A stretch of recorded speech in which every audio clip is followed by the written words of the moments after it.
Week 12 of college football is underway, and I know it may seem defeating and trivial given that the Buffs are 1-9 right now, but you got to focus, we got to pay attention. The decisions that are made right now through the transfer portal, with recruiting, with the head coaching search, these are going to set up what CU football looks like starting next year and years to come. Very, very important time for CU football. You're watching Right on Cue Buff Spot. Running the option on first down. Hagan has it. He has room. He's got one man to beat.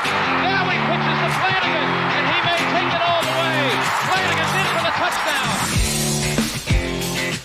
He needs 28 yards to get him to 2,000. Here is the give to Salam. Salam to the outside. He's down to the 50. He's got 2,000. He's on his way. 20, 15, 10. Lets it go. He's got three people down there. The ball's up in the air. Caught. Graham is out the football. And Graham has to the end zone.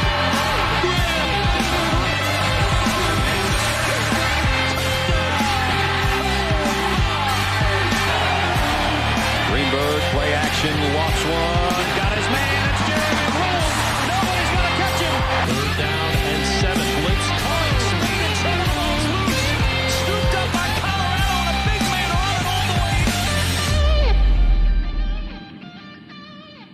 Welcome in. That is right. You're watching Right on Cue Buff Spot. I am your host, Tyson Quiller. As always, don't forget to like, subscribe, share this content with anyone you think might find it interesting, and again, as always, send me your feedback at RightOnQCS on Twitter, RightOnQCS at gmail.com.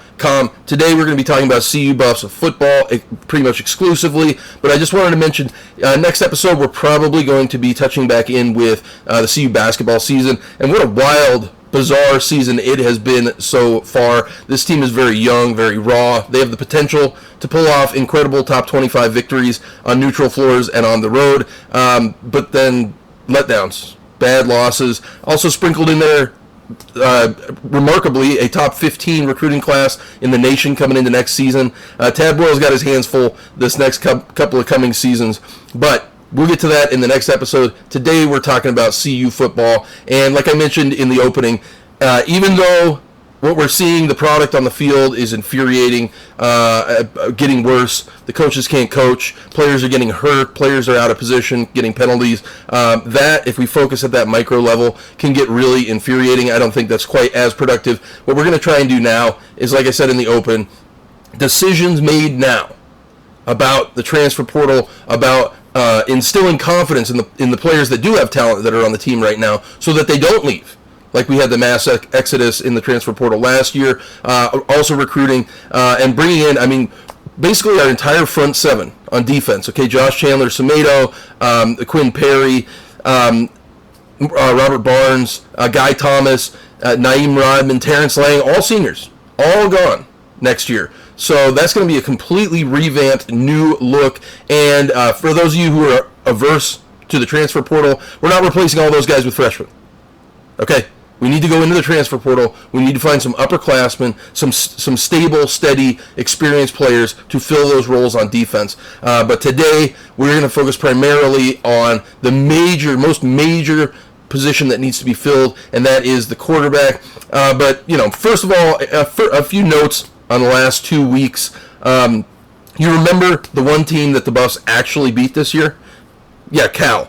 Well, Cal also had to play Oregon at home and USC on the road just 1 week before the Buffs did. The exact same schedule. Okay? Oregon at home, USC on the road.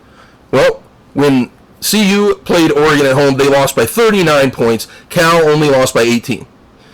Okay? CU lost by 38 points at USC. Cal only lost by 6 points. Okay? Why is it a team that we beat is far more competitive in the exact same games than we are? There are only 7 teams with a worse offense than the Buffs this year, and just 2 teams with a worse defense than the Buffs in the nation. In the last 4 games under Mike Sanford as head coach, Gerald Chapman as D coordinator, and with JT Shrout playing exclusively at quarterback, we have given up over 40 points every single game and scored more than 17 on offense just once. Let me be very clear. Nobody has earned their job. Nobody. So what does that mean? Well, in the case of Mike Sanford, what that means is not only should he not be named the head coach moving forward, but he should probably not even retain his offensive coordinator position. He needs to be let go. Now, we haven't heard much development yet about the head coaching search, but I am more and more every day kind of in the camp of hiring a seasoned, proven winner. And part of the pitch, given what I just said, to get them here can be, hey, bring in your own staff. You don't have to retain any of the coaches we have. You build your own staff with your own guys. And also, with an older, more experienced coach, you're not going to have the length of tenure and potential of them leading the program for 10 years or whatever. But at the same time, you're not going to have the concern of like Mel Tucker using us as a lily pad to skip to a better job. Now, I know we've heard Rick George say that they will not feel pressured to announce the next head coach before the end of the season, and that is good. I do think I didn't want them to rush the coaching search. However, they should not wait if they feel that they have their guy.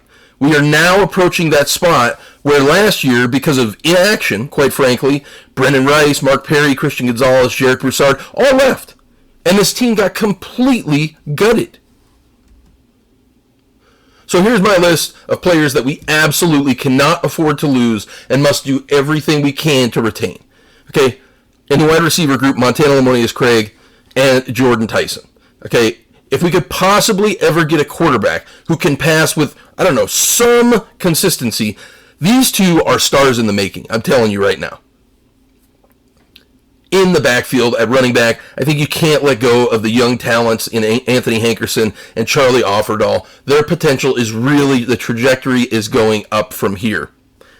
And on defense, the safety Trevor Woods is just a sophomore, and he is an absolute big play machine. He had that pass breakup in overtime against Cal that sealed the victory for the Buffs. Also, this dude, Aubrey Smith at linebacker, I think he's really a pretty promising freshman. And then that's it. That's it. Well, maybe Jaylee Stacks. Okay, you can maybe add Jaylee Stacks. But other than him, that's it, and that's all. We need to be pursuing upgrades at every other position. Every single one. You cannot let those players go. And every other position, we need to be, like I mentioned, with the front seven on defense, we need to be picking up a D tackle, maybe a D end, and a linebacker, at the very least in the transfer portal this offseason, and experience. Okay, at least sophomores, at least having a year of play under their belt. But our upgrade pursuit begins at the quarterback position. So there hasn't been a ton of activity at the quarterback position in the transfer portal in the last few weeks. These 5 guys that I've already introduced you to remain the top candidates available to contact. Let me be very clear. The Buffs absolutely must upgrade at quarterback. And I think the best plan may be, like I was saying, to bring in an upperclassman quarterback to start next season. Owen McCowan, he may indeed be the quarterback of the future, but he ain't ready yet. He's too small. He needs to grow. He needs to mature. He also needs to progress in his dissecting of defenses, moving through progressions, understanding the game plan. We just can't afford to do this again with a redshirt freshman at quarterback coming into next season like we've done each of the last 2 seasons before this. Now, I would put Hank Bachmeier, Boise State, number 1 on this group. Jack Tuttle, Indiana, probably number 2. And both of these guys would be grad transfers.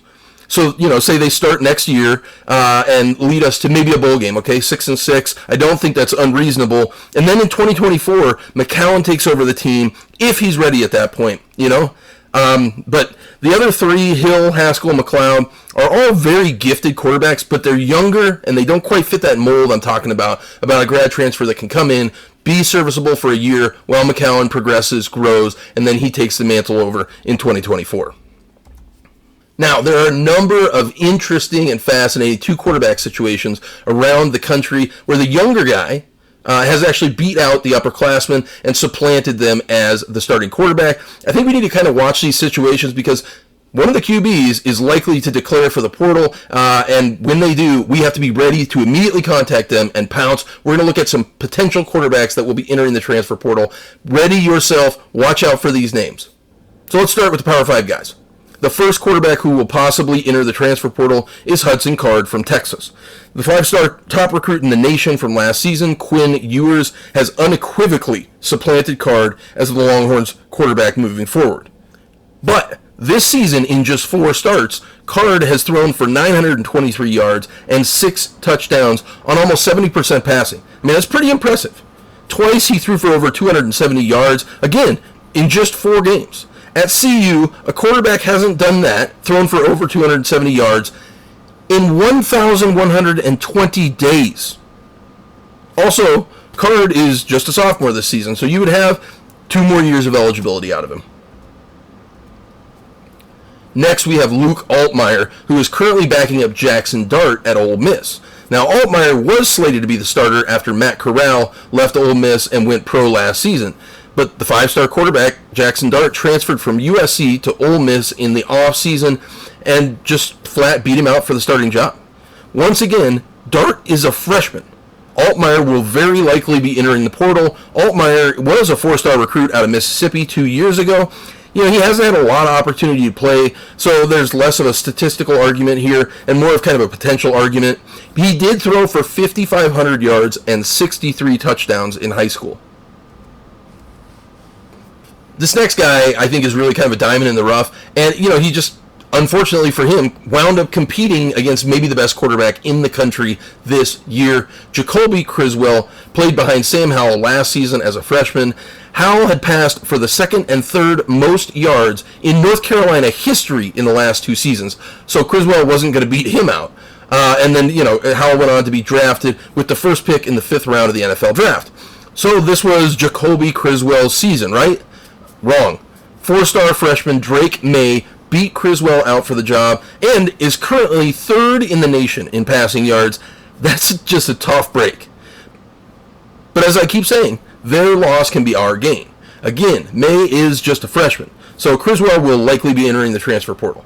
Now, he has seen very little action this season, but in a little bit of action last year, he showed some real gifts. Okay, he's a good enough passer, every bit as good as anyone we have now at CU, but at 225 pounds, he's mobile and sturdy. He can create when the pocket breaks down, and I think that'll really serve us well, especially when you consider how spotty our O-line play has been the last couple of seasons. Now, my favorite out of this grouping, which probably means we have no chance of getting them, is Cade McNamara. He led Michigan to the college football playoffs last year, threw for over 2,500 yards of 15 touchdowns in 2021. Now, those aren't crazy passing numbers, and he's not very mobile, okay? But he's just a flat-out winner. Very steady and serviceable. He's not going to make the killer mistake that loses the game for you. So this year, after Cade McNamara started the first game of the season for Michigan, he was permanently supplanted by the 5-star sophomore and fan favorite J.J. McCarthy. McNamara will definitely not be the starting quarterback in Ann Arbor next season. And kind of right now has no real NFL draft hopes. If he wants to keep his football dreams alive, he's going to need to enter the transfer portal. And as a senior, he would only have 1 year of eligibility. So he kind of fits that plan of like a stopgap that I was explaining, and then McCowan takes over in 2024.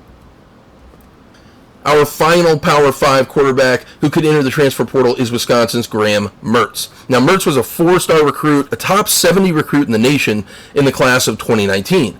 Thus far this season, he's passed for 1,883 yards, 18 touchdowns, pretty good numbers. At 6'3", he's a little bit taller than the rest of these guys, and kind of more of your prototypical passer. Now, make no mistake, the Wisconsin fan base is wanting to move on from him.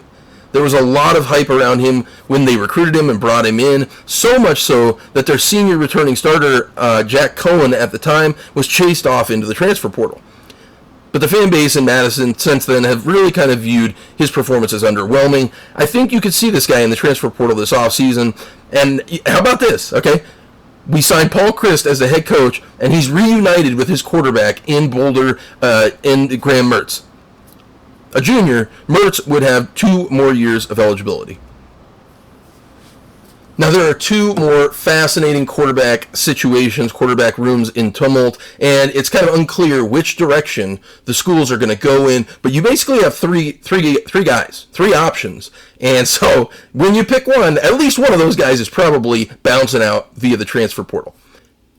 First, you have the Auburn situation, and I do think strongly one of these guys, at least, will be hitting the transfer portal, and the likelihood of that, I think, is only increased with the Tigers firing their head coach, Brian Harsin. These two were battling for QB1 coming into the season. However, Auburn's current starter isn't even pictured here. That's Robbie Ashford, a true freshman, the newcomer to the team. Okay, this leaves both TJ Finley and Zach Calzada on the outs as upperclassmen, benched behind a freshman. Also, both of these guys have transferred before, so they have, no fire burning in their heart for Auburn, no allegiance to Auburn. Last year, at Auburn, Finley passed for 827 yards, 6 touchdowns, to just 1 interception in his 4 starts. And on the right, Zach Calzada passed for 2,185 yards, 17 touchdowns, to 9 interceptions last year at Texas A&M. Now, Calzada is coming off of a season-ending shoulder injury and surgery, and both these guys are really not very mobile. I'm not saying the future is here, but these guys are definitely better than the quarterback options we have now. And our final situation that could lead to a quarterback from a Power 5 school entering the transfer portal is in Lubbock, Texas. This, too, is a 3-player dynamic. However, unlike in Auburn, it's been kind of a disaster for the Red Raiders this season. Okay, Tyler Shook was the starter coming into the season, but he then suffered a collarbone injury in their season opener that sidelined him for the better part of the last 7 to 8 weeks. That's when Donovan Smith took over and led the Red Raiders to a 3-2 start. 3 times he passed for over 330 yards in a game, but he was ultimately benched starting week 6 for Baron Morton, a redshirt freshman who Coach McGuire really kind of believes is the future there. Morton played the next 4 games before suffering an ankle injury of his own 2 weeks ago. So back comes Tyler Shook, and he's started the past 2 weeks. Now, from this group, the 2 that I think you could see enter the portal are Smith, who had 1,505 passing yards and 12 touchdowns, and another 108 yards and 5 touchdowns on the ground, and Tyler Shook, the former Oregon starter, who went for 1,559 yards passing and 13 touchdowns in 2020, the COVID-shortened season. He also ran for 271 yards and 2 touchdowns that year. I think these 2 are both very promising. You absolutely reach out and contact them the moment they enter the transfer portal. Now, I feel more comfortable about a quarterback from those groupings because Power 5, I feel more confidence in that other schools have vetted them and determined that they can play at this level. But are there any diamonds in the rough we can mine out of the group of 5 schools? Well, let's start here. Ohio quarterback Curtis ROQ. He is 5th nationally in passing yards this year, 3,256 yards on almost 70% completion percentage. Has 25 touchdowns to 4 interceptions. He has a long pass of the year, 75 yards. Okay, all of these guys you're going to see from the group of 5 have the ability to uncork, move the ball down the field on a big play. And look at this. He's rushed for 249 yards and 4 touchdowns as well. ROQ is a junior, so he would be coming in, can be quarterback for a year, maybe 2, then McCown takes over. Next, at Akron, DJ Irons. 24th in the country in passing yards currently this year, 2,605 yards. Little lower completion percentage, 66.8. And this is where it's a bit concerning. 10 touchdowns to 7 interceptions. You might look at that and say, boy, man, he struggles to pass in the red zone. But on the ground, he's gone for 314 yards, 4 touchdowns. He likes to utilize his feet in the red zone. But he, too, has a long pass on the season of 80 yards. Okay, 80 yards. Now, Akron is just 1-9 this year, despite Iron's pretty stellar play. Their defense has given up over 30 points in all but 2 games this year. I think this dude is looking for an out. He wants to find somewhere else to go. He doesn't want to waste his talent with a terrible team. Irons is a junior, similar situation to ROQ, come in for a year, 2 years, and then McCown takes over. Next at North Texas, Austin Oon, 12th currently in the nation in passing yards, 2,912. A lot lower completion percentage, 57.6. That's a bit concerning. But 29 touchdowns to just 11 interceptions. He too, 70-yard long pass on the season, can push it down the field, open up the top of the defense. You know, that's been so much of the problem for the Buffs the last couple of years, okay? We haven't had a legit threat to open up the top of the defense downfield, and so you constantly see, and it gets worse and worse as the game goes on, defenses will just stack 7, 8, 9 guys in the box, playing straight up man coverage on our receivers because there's no threat to go deep. And that's why Fontenot gets stuffed, that's why our running backs get stuffed, that's why our quarterbacks are sped up in the pocket. They get pressure because they're not respecting any semblance of a deep pass. Now back to Oon, not mobile really at all. Okay, just 46 rush yards and 1 touchdown. So he's going to be more of your prototypical pocket passer. He too is a junior, maybe a year, maybe 2, and McCown takes over. And finally, DeQuan Finn at Toledo. Now this dude was top 15 in passing in the nation through the first 8 weeks of the season. But unfortunately, he suffered a shoulder injury and has been questionable on the IR ever since. In his 9 starts, he had 1,938 yards, 59.2% completion percentage, 21 touchdowns to 10 interceptions. He too has a long pass on the season of 69 yards, can open up the defense on the back end. This dude is a legit passer. And also, Finn is a real rushing threat. Okay, in those 9 starts, 538 yards, 8 touchdowns on the ground. He is just a sophomore. The moment this kid, DeQuan Finn, puts his name in the transfer portal, we need to be on him, offering him NIL, get him to Boulder. This dude has the potential to turn CU's program around. And finally, and I know I've been hammering this because I think it's important, okay? All 4 of those guys from those group of 5 schools have thrown a pass this season of 69 yards or further. Okay, a quarterback at CU has not done that since Steven Montez hooked up with Laviska Shenault 4 years ago. Okay, so anyways, let's move on. That's just a small sampling of what could become available. I think we need to keep our finger on the pulse, our ear to the ground. We'll be watching when these guys enter the transfer portal. We need to attack, and this is likely to take place over the course of the next couple of months, okay? Of the current 132 starting quarterbacks at the Division I level, a full 58 of them are transfers. Okay, we need to get with the program and not be concerned about this old mantra of we do things the right way. Listen, this team is going to be decimated again after this season. I already mentioned pretty much all the guys on the front 7 on the defense. We have to get into the transfer portal. We have to replace some of these guys, especially on the O-line and the D-line where we get dominated week in and week out. We need to bring in upperclassmen transfers who have experience. We can't just fill those spots with freshmen from the recruiting class. Okay?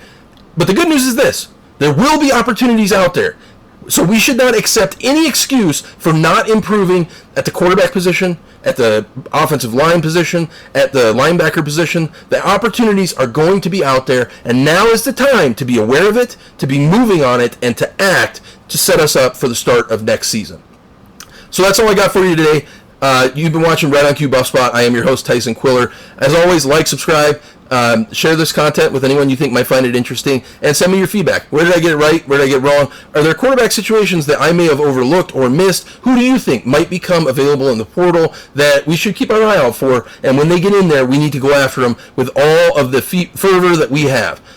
Okay, send me your feedback at RightOnQCS on Twitter, RightOnQCS@gmail.com. And until next time, as always, go Buffs. Running the option on first down. Hagan has it. He has room. He's got one man to beat.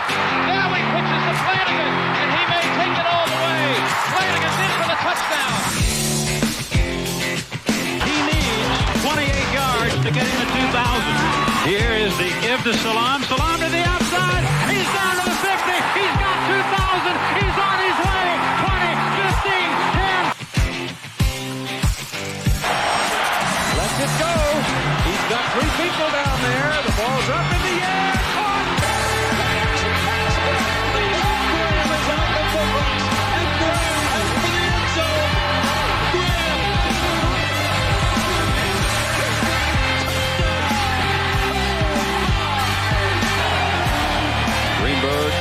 action, walks one.